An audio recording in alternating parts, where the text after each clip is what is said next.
Hello, my name is Gopal, and today I'm going to be teaching you about synecdoche, which is a figure of speech. Um, First of all, we are going to address the question, what is synecdoche? Synecdoche, as I told you, is a figure of speech. Um, it enhances the literariness of the text. And what basically a synecdoche stands for is a part to whole relationship between two things, which means that two words or two things are connected via a part to whole relationship. When we say a part to whole relationship, what do we mean by that? It is like let's take example of a car. A car has, you can say, it has wheels. All right, so wheels are basically a part of the car. So the car and the entire car and the wheels, they have a part to whole relationship. It is symbolic in nature. Obviously, we can understand that it is symbolic in nature because one word is being used as a symbol for the other. So it is symbolic, right? Both the words are mutually involved with a symbolic relationship. That is a synecdoche. Now we will be coming to what are the two approaches for synecdoche. There are two approaches. Two approaches here means that we can create synecdoche or we can read or understand a synecdoche by two approaches. First is whole for the part and second is part for the whole, and we are going to concentrate on both of them. But first of all, I'm going to tell you about whole for the part. Now, as you can see on the screen, whole for the part, I've taken two sentences here. We are going to understand synecdoche via these sentences, the whole for the part concept. The first sentence is, all the world came to hear the wisdom of Solomon. All the world came to hear the wisdom of Solomon.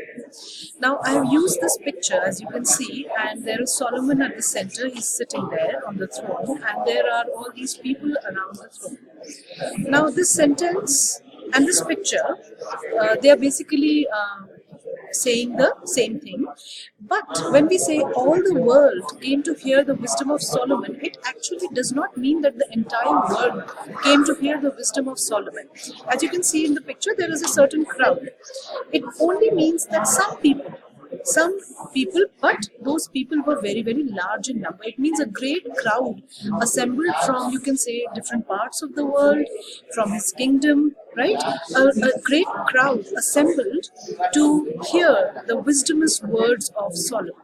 But it definitely does not mean that the entire world turned out to hear his wisdom. Now here, what is the synecdoche? When we say all the world here represents basically, you can say, people of his own kingdom. So people of his kingdom here in this particular sentence are being referred to as all the world. So you see the symbolic relationship. The symbolic relationship is why we are talking about the people of the kingdom of Solomon, but we are using the phrase all the world, which means that there is a symbolic relationship, and therefore all the world here is a synecdoche. Now the second example is that they eat the finest wheat and drink the finest wine. Now when they eat, they here means people. When people eat the finest wheat, it does not mean that they are eating, raw, uncooked wheat. No. What it means is that they are eating items that are made out of wheat. So what are usually the items that are made out of wheat? It is like bread, or several other things, chapatis, whatever things that we make out of wheat. Wheat is a staple diet in certain areas. So wheat is very essential and very important. But that does not mean that we are consuming wheat in its raw form. So when we use the word finest wheat, they eat the finest wheat, it does not actually mean wheat. What does it mean? It stands for those delicacies or those food items that are prepared out of wheat. So again, we notice that, like the first sentence, again there is a symbolic relationship between wheat and the items that are created out of wheat. So in that sense,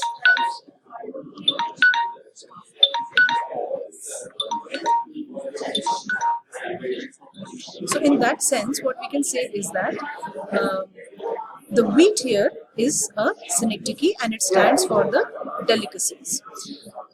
Now from this we are going to move to part for the whole. Now this is reverse. This is a reverse of the first approach. The first approach was whole for the part, and next approach is part for the whole. So in this approach, what we are going to do, we are going to use examples. We are going to take examples that are part of something. Like I started my video using an example of car, and what was I using? For car, wheels, because wheels are a part of car. So here wheels, when they are a part of the car, if we talk about wheels, it means that we are talking about the car. So part for the whole. When we use the term wheels for car, we are using part for the whole.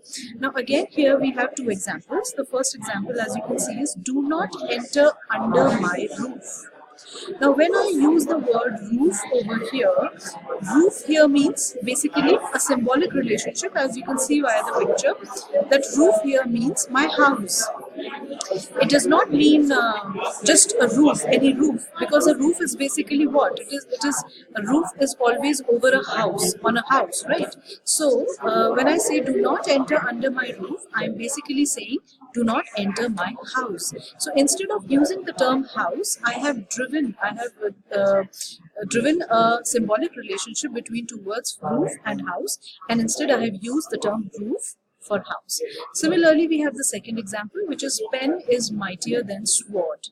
It is a very common saying, pen is mightier than sword. You can see in the picture there is pen, and the sword, you can see it's broken, right? What does it show? It shows that the pen is mightier. There was a wrestling, you can say, competition between both, and the pen has won and the sword has lost. Now pen here basically does not mean the actual pen, and even the sword here does not mean the actual sword. What it means is that using education, pen here means awareness, education, word, and sword here means war, fighting. So pen here means the ability of the mind or the strength of the mind, whereas sword here means what? The ability of the physical ability of your arms, the way you can fight. So obviously education holds more importance than your physical ability, and there are many examples who have proved that in the world. For example, in our English literature, we have Alexander Pope, who was he had a deformed body, but he was a great poet, and we study about him even today. So he has left behind a whole legacy of poetry. So this is why when we say pen is mightier than sword, this is a synecdoche. Pen represents what? The strength of the mind, education, and sword represents what? The strength of the body, or your fighting abilities, how you can use your arms or your body to wrestle or to fight. So here, both these terms, the pen and the sword, they are basically a figure of speech that we have been talking about, which is synecdoche. I hope that the term synecdoche is now clear to you. Thank you. 8